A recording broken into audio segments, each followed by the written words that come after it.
Don't hide, motherfucker. I'm that shit. You can tell because the stretch marks around her lips. You're welcome. You're welcome, everybody. All right, let's get vulgar real quick. All right, you guys ready for your headliner tonight? And then we'll get the results of the winners on. Are you guys ready for your headliner? Woo! Yes, he has a all-ages, family-friendly show here at the Dayton Funny Bone this Saturday at 1 o'clock. It's $5. Please put your hands together for my good friend, Matthew David Stanley!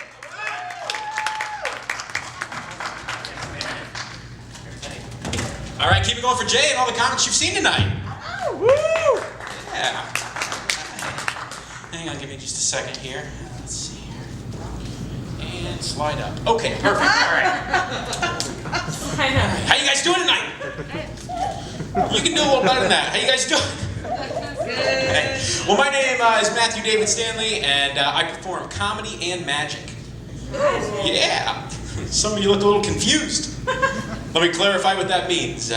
Pretty much means if you don't find what I'm saying funny, it's going to be the magic portion of the show tonight.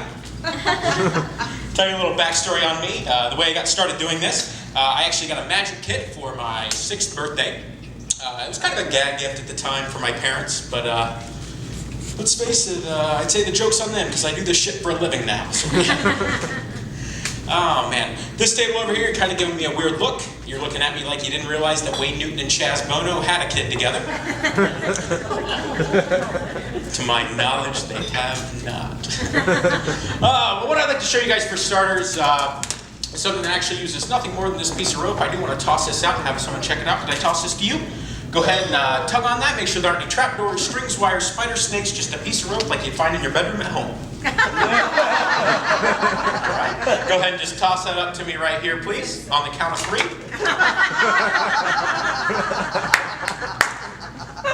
Oh, don't worry, I'll get it. A piece of rope with 2 ends and a middle. We all agree? Yeah. Those of you that didn't respond, you're not on TV yet, okay? We'll try that again. A piece of rope with 2 ends and a middle. We all agree? Yes. All right. Yeah. Yes. We'll take the scissors here. I'll go ahead. I'll cut off this end. I'll cut off this end, maybe. If I cut off both the ends, it leaves me a piece of rope with a middle and no ends. Yeah. They bought that shit in Kentucky last week. They buy this in West Virginia. Check it out. And magically, the ends come back. If you're from West Virginia, it was great. I'd now like to demonstrate for you the burlesque portion of my performance. It goes like this. Thanks, sir. Appreciate it. Now, you help me out with the rope down there. What's your name? Jen. Jen, we're going to find the center of this rope using your help. Here's how we'll do it. I'll run my finger down just like that. I'll have you call out stop when we get about to the center. Cool? Here we go. Stop. Not used to telling guys stop, huh, Jen? Yeah, that's good. Good for you, man. That's awesome. We'll try it again. I'll go a little slower for you. Which I'm guessing is totally new for you. All right. Here we go, Jen. Oh, shit. Is that your final answer? She's like, if you'll stop talking to me, hell yes it is. All right. We'll lock Jen's answer in right here with the scissors. Let's see how she did. Oh. Not bad for eyeballing it. It is really important that they're the same length, though. And it's not your fault that they're not. I'm the one that picked you.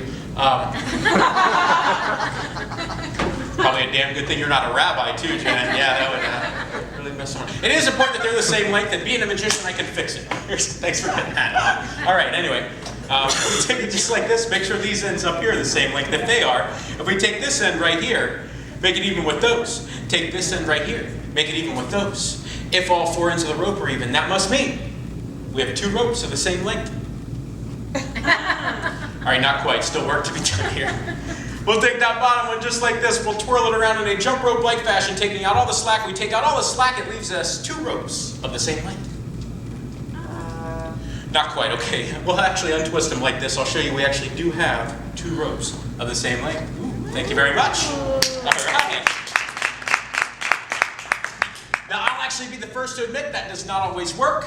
And sometimes someone in the crowd will shout out, "Hey Matt, what would happen if that didn't work?" Apparently not tonight though. I'll show you anyway, If that didn't work, we do have a solution to the problem. Here it is. We take A side. Take A side, wrap it around B side. That's B side. Take D side, wrap it around C side, square it to Q side, flip them all to R side. You guys following along? Yeah. Some of you look a little confused again. Tell you what, we'll eliminate all the confusion. We'll start over at the beginning when I had a piece of rope. For 2 ends in the middle. Thank you guys so much. All right, thank you. Now if we were to tie the ends of the rope together here into a nice tight little knot, if I didn't like the knot right there, I could actually move it to there. Ooh. If I didn't like it right there, I could actually move it to there. Ooh. Or I could even, you understand what I said, Jen? No. I said, some of these are just for me. We could actually take the ends off the rope just like that, which of course leaves me an endless loop. Thank you guys so much. All right. Now putting the ends back on the rope, that's a lot easier than you might think. Allow me to demonstrate. It looks like this. The ends are back on the rope. You guys want better than that, I can tell. To put the ends back on, all we have to do is find the sweet spot. I said that the other night. This lady's like, teach my husband how to do that. So I did. Anyway, finding the sweet spot. Here it is. I think I found it. This is some serious shit right here. He swiped up. A piece of rope with 2 ends in the middle. Thank you guys very much. Well, I'll show you one last thing with the piece of rope before we move along. This time we take the ends, I place them in my front pants pocket here. Ends here, middle here, ends here, middle here. I say the words I learned in church when I was a little kid. Bingo. We have a few Catholics in the house. What's up? Yeah. We give it a snap here, the ends of the rope jump there. The middle right there, and that's a magic rope trick. Thank you guys very much.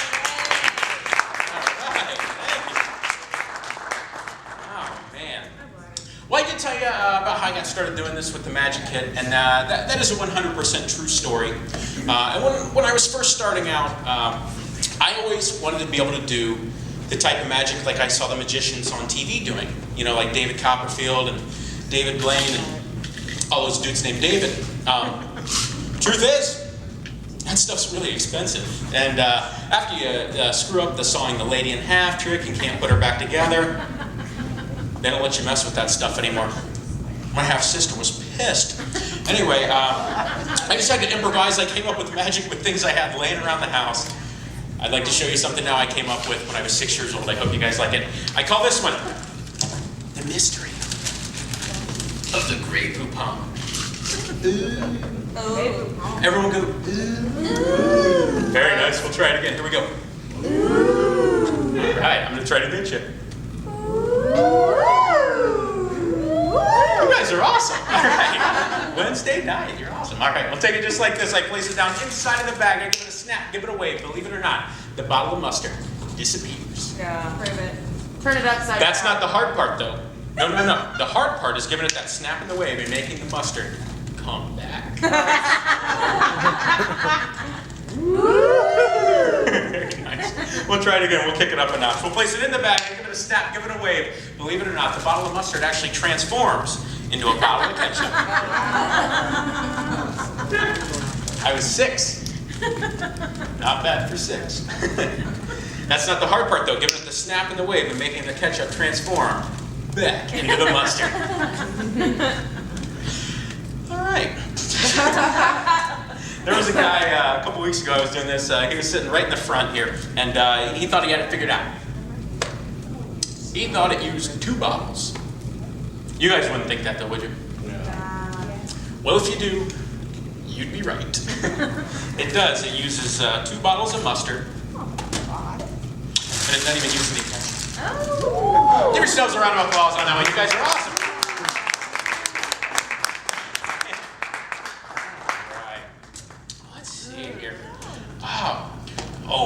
Oh, this is fun. We've actually, I need to, do you guys like practical jokes? Any practical jokers here at all?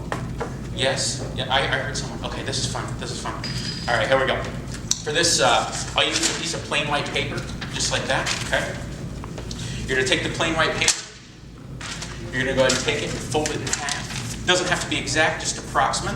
The important thing is you put a good solid crease in it, like that. With me so far? Yes. Cool. We're going to take it, the crease side here, we're going to tear down about a 45-degree angle. You can get rid of that. Same thing the other direction, about a 45-degree angle. You can get rid of that. So it leaves you with a bird. Well, it's not a real bird. It just kind of looks like a bird, okay? You're going to take the bird just like this. One of the wings you leave just the way it is. The other one, you're going to kind of run your fingers along and put a curl in it, okay?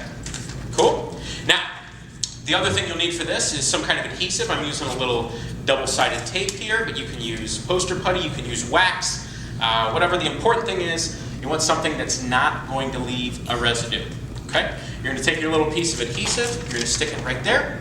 Now, this is great if you know someone that just moved into a new house, if you know someone that just remodeled, someone that just redecorated, if you're at a doctor's appointment and they make you sit in a little room by yourself for a long time, this is how you get even with them. When they're not looking, I realize this is brick, you do this on a wallpapered wall, and it looks just like someone tore the hell out of their wallpaper. Unless it falls, then it screws the whole thing up. We'll try that again, okay? Now here's what you do with this. You take this, and when they're not looking, you stick it right there on the wall, and it looks like someone tore the hell out of their wallpaper. There's a little gift from me to you. Hopefully you guys can use that one. But by your reaction, you're like, we don't care about that shit. Anyway, I need to borrow some money. No, that's not a joke. I really... Now, does someone have a bill I could borrow? A 20, a 50, a 100? The higher the bill, the better this is, and I do promise I'll give it back to you. Don't all jump up at once. Someone have a bill? I see you. Maybe... No? You going for something? You guys are like... No. Got one. You got one? What do you have? What's the largest bill you have there? Yeah, there's 20. A 20. That'll work perfect. That's Jen there. The 20. All right, perfect. Let's give Jen a big round of applause for donating her money here. All right. Now here's what we're gonna do. Now this isn't counterfeit, is it, Jen? It's not counterfeit. Okay, perfect. Now this is kind of fun. You take. I do have to do a couple of counterfeit checks here for you. We'll hold it up to the light. That's good. It has the line on it. That's always a good sign. Now this is actually the educational portion of my set. If there is one at all, this would be it. They print U.S. currency on cotton rather than on paper, and because of that,